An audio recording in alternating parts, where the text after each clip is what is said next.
Good evening. আচ্ছা দেখো, আজকের ক্লাসে আমি তোমাদের হেক্সাডেসিমেল থেকে বাইনারি কনভার্সন দেখাবো।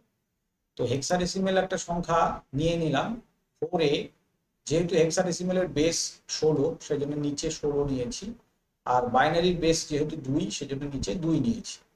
তো পদ্ধতিটা অনেকটা ওই অক্টাল থেকে বাইনারিতে কনভার্ট করার সময় যে পদ্ধতিটা ব্যবহার করেছিলাম অনেকটা সেরকমই।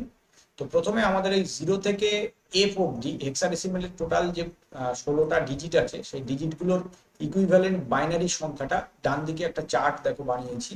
এরকম একটা চার্ট আমাদের লিখে নিতে হবে। তো সেই চার্টগুলো দেখে দেখে আমরা উত্তরটা তৈরি করব। তো এই চার্টটা কিভাবে লিখবো দেখো, ডান দিকের কলামটা একটু খেয়াল করো। ডান দিকের কলামটা তার মানে হচ্ছে এইটা, একটু দেখাচ্ছি, একটু খেয়াল করো। এই কলামটা দেখো, একটা করে 0 আছে, একটা করে 1 আছে পরপর পরপর। নিশ্চয়ই দেখতে পাচ্ছ। আচ্ছা, এরপর সেকেন্ড কলাম যেটা, এইটাতে এইটাতে দেখো দুটো করে 0 আছে, দুটো করে 1 আছে। তার আগের কলামটাতে দেখো চারটে করে 0 আছে, চারটে করে 1 আছে। ঠিক আছে। এবং প্রথম কলামটাতে কি আছে? প্রথম কলামটাতে দেখো, এইটা হচ্ছে প্রথম কলাম। এই যে এইটা হচ্ছে প্রথম কলাম। প্রথম কলামে দেখো 8টা 0 আছে, 8টা 1 আছে। তো এই মানে প্যাটার্নে যদি আমরা লিখি তাহলে তাড়াতাড়ি লিখতে পারবো। তো এইভাবে 0 থেকে এফ অব্দি আমরা প্রত্যেকটা সংখ্যাকে আগে লিখে নেব। এইবার কিছু করব না, জাস্ট চার্ট দেখে সরাসরি উত্তরটাকে তৈরি করব। কিরকম? যেমন ধরো 4 আর এ আছে, তো 4 আর এর জন্য আমি 4 এর ইকুইভ্যালেন্ট নাম্বারটা লিখে নেব চার্ট দেখে। আর এর জন্য যেটা আছে সেটা লিখে নেবো। 4 এর জন্য আমার সংখ্যাটা কত আছে? 0100। তাহলে লিখে দিই 010,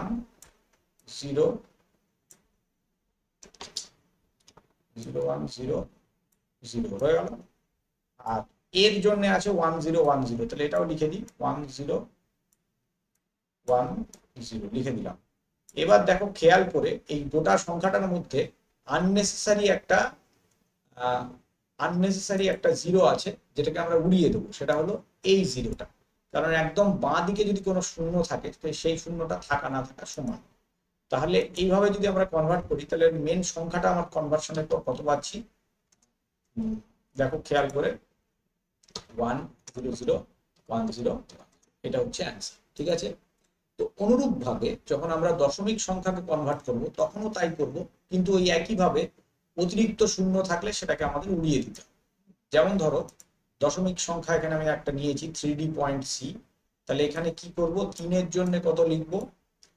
3 এর জন্য, বি এর জন্য এবং সি, এই তিনটে ডিজিটের জন্য কত কত হয় আমাকে লিখতে হবে। 3 এর জন্য কত আসবে? 00111 আসবে।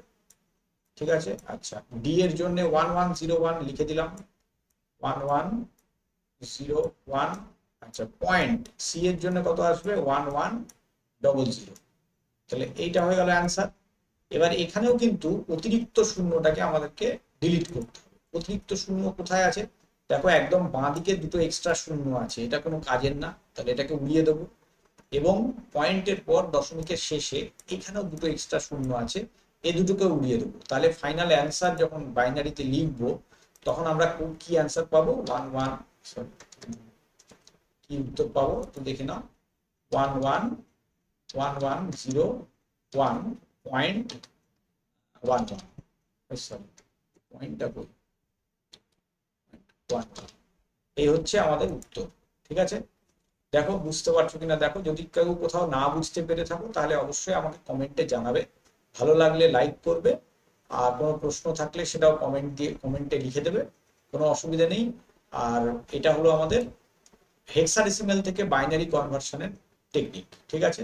এই চার্টটার ক্ষেত্রে আমি বলবো যে যে কটা সংখ্যা আছে, মানে 0 থেকে 15 অব্দি তোমাকে না লিখলেও হবে। তুমি যদি শুধুমাত্র যে ডিজিট গুলো অঙ্কতে আছে সেগুলোকে লেখো তাহলেও চলবে।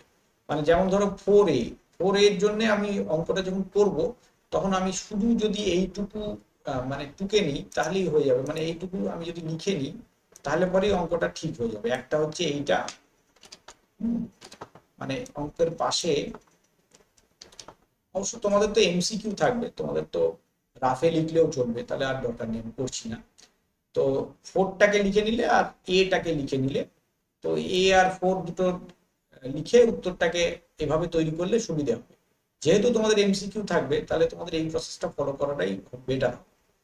তো যাই হোক, আজকের ক্লাসে এইটুকুই রাখছি।